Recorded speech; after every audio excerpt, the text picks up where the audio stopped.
বাবা ঈদের শপিং এর জন্য টাকা লাগবে। কত টাকা বাবা? এই 3000 বাবা। 3000? এত টাকা? এই নে বাবা।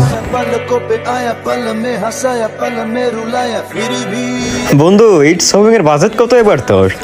3000 টাকা। হ্যাঁ 3000? তোর তো এবার হেভি মার্কেট হইব। হইব, থাক বন্ধু ভাই। হ্যাঁ আচ্ছা আইজা দেখা হইব পরে। ছেলেকে এত টাকা শপিং করার জন্য দিতে হবে কেন?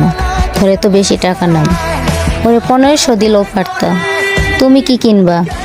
ঈদের জন্য তো কিছুই কেনাকাটা হলো না। এখন তো ঘরের বাদ চুলাও দাও তো। জ্বলবে না। আমরা হয়তো জমিদার না, কিন্তু আমাদের ছেলে কলেজে পড়ে। ওর বড় লোক বন্ধুদের সাথে মিলামিশা করে। ওর দরকার আছে নতুন জামা কাপড় পরা।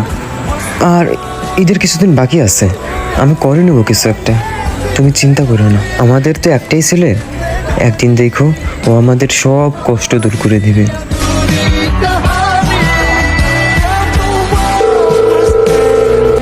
বন্ধু, তোর ওখানে কোনো কাজ হবে এই 3-4 দিনের জন্য?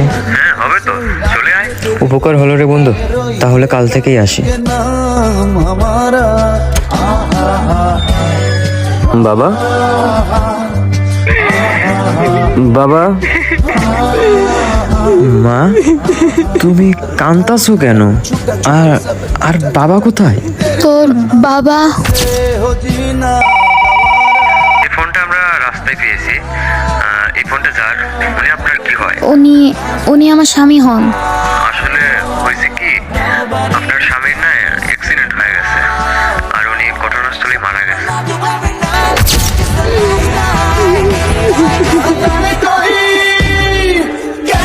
একদিন দেখো ও আমাদের সব কষ্ট দূর করে দিবে।